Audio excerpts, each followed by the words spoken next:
جو کچھ آج آپ لوگ کر رہے ہیں، کیا یہی ائمہ اہل بیت کی تعلیمات ہے؟ آسان لفظوں میں اگر میں کہوں کہ جو کچھ آپ کر رہے ہیں، اہل بیت اور امام خوش ہوں گے سب دیکھ کر، مثال کے طور پر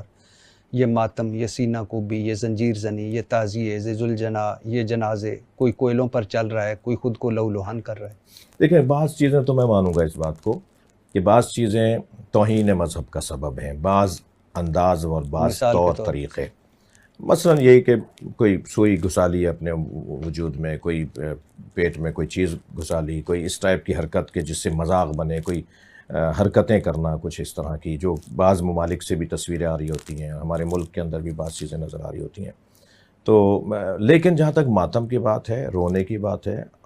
گریے کی بات ہے، اس پر ہمارے پاس دلائل موجود ہیں، اور ائمہ اہل بیت نے ہی ہمیں اس کام پہ لگایا ہے۔ یعنی امام رضا علیہ السلام سے ہمارے پاس گریے کی احادیث، امام جعفر صادق سے، امام زین العابدین علیہ السلام جو چوتھے امام اثنا عشری اور تمام شیعوں کے ہیں۔ میں نے عرض کیا کہ چھٹے امام تک تو سارے شیعہ مشترک ہیں، بعد میں پھر چھٹے امام کے بعد اختلافات شروع ہوئے اور فرقے بنے، لیکن گریہ، ماتم اور عزاداری، کالے کپڑے پہننا، رونا کربلا اور امام حسین کو یاد کر سر کے۔ کالے کپڑوں سے یاد آیا کہ ملا یازر الفقیہ، جی، یہ آپ کی بڑی کتاب ہے۔ اس میں کالے کپڑے پہن کے نماز پڑھنا مکروہ ہے۔ نہیں، اس کتاب میں ہے کہ کالا لباس فرعون کا لباس ہے۔ جی ٹھیک ہے، خانہ کعبہ کے پردے کو کیا کریں گے آپ؟ نہیں خواتین کے کالے کی چادر کو کیا کریں گے آپ؟ نہیں، نہیں، مجھے اس کی مراد کچھ اور ہے۔ اچھا، میں عرض کر رہا ہوں، جی جی، اس سے مراد کچھ اور ہے۔ کالے کپڑے جو عادت بنا لے، اپنے کالے کپڑے جو اپنا مزاج بنا لے، اپنا لباس، کیونکہ نبی مکرم کا لباس صلی اللہ علیہ وآلہ وسلم کا جو لباس ہے وہ سفید لباس ہے، مولا علی علیہ السلام کا جو لباس ہے وہ سفید لباس ہے، امام جعفر صادق علیہ السلام کا ہرا لباس ہے۔ تو ائمہ اہل بیت نے بھی، اصحاب ائمہ اہل بیت نے بھی اپنے لباس کے کلروں کو، رنگوں کو تبدیل کیا ہے۔ لیکن اگر کوئی شخص یہ طے کر لے کہ مجھے اس سے ہٹ کر کوئی اور رنگ نہیں پہننا، اور وہ رنگ بھی جو ہے وہ مشابہ ہو بعض عادات اور اطوار کے ساتھ، اور جس زمانے کے لوگوں میں یہ، مثلا بنی امیہ کا لباس ہو گیا تھا کالے کپڑے پہننا، بنی عباس کا لباس ہو گیا تھا کالے کپڑے پہننا، ایک دور آیا کہ سادات جو تھے وہ صرف سبز امامہ پہنتے تھے، پھر ایک دور آیا کہ سادات کالا امامہ پہننے لگے، اور شناخت ہو گئی کہ جو کالا پگڑی باندھے ہوئے، امامہ باندھے ہوئے، وہ سید ہے۔ تو یہ دور بدلتا رہا ہے رنگ اور کلرز کو پہننے کے حوالے سے۔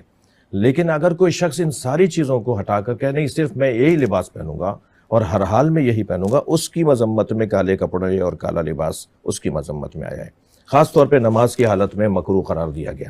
مگر یہ حکم کلی ہے۔ حکم کلی کیا ہے کہ کالے کپڑے پہننا نماز کی حالت میں، عام طور پہ پہننا، روزانہ پہننا، ہمیشہ پہننا، اور صرف اس لباس کو اپنانا یہ مکروہ ہے۔ لیکن حکم کلی پر ایک حکم خاص آئے گا، ایک حاکم حکم آئے گا، اور وہ یہ کہ یہ لباس استعارہ ہے غم اور سوگ کا، اس کے ذریعے سے لوگ پہچان لیتے ہیں کہ اس وقت یہ غم میں ہے۔ تو جو خاص ایام ہوتے ہیں جیسے محرم ہے، سفر ہے، یا کوئی شہادت کی تاریخ ہے، اس میں اگر کوئی لباس وہ پہنتا ہے اور وہ اس وجہ سے اپنا لباس اپنا رہا ہے، کالا لباس، کہ وہ یہ ظاہر کرے اور یہ ثابت کرے کہ میں غم میں ہوں، تو وہ ایک حکم خاص آ جائے گا اس کے لیے، کیونکہ امام زین العابدین علیہ السلام نے کالا امامہ باندھنا شروع کیا اور کالا لباس پہننا شروع کیا۔ پھر ائمہ اہل بیت نے ایام اعظام میں، خاص طور پہ محرم اور سفر میں، کالا لباس پہننا شروع کیا، اس کو علامت بنائی کہ ہم سوگ میں ہیں۔ اجعلوها سودا حتی یعلم الناس نحن فی عزاء اولاد زہرا، یہ احادیث کے جملے ہیں کہ یہ کالے کپڑے کر دو، یہ کالے پردے آویزہ کر دو، تاکہ لوگ، خاص طور پہ جب جناب زینب شام سے رہا ہو کر، آپ سلام اللہ علیہ، جب آپ مدینے واپس جا رہی تھی اپنے شہر، اور اہل بیت کا قافلہ جب آزاد ہوا، اسیری سے باہر آیا، تو بیوی نے دیکھا جو محملیں ہیں ان کے اوپر رنگ برنگے کپڑے لگے ہوئے۔ حضرت نے فرمایا کہ اجعلوها سودا، انہیں کالے کپڑوں میں تبدیل کرواؤ، تاکہ جہاں جہاں سے سواریاں گزریں لوگ سمجھ جائیں کہ اولاد زہرا کے عزادار جا رہے ہیں۔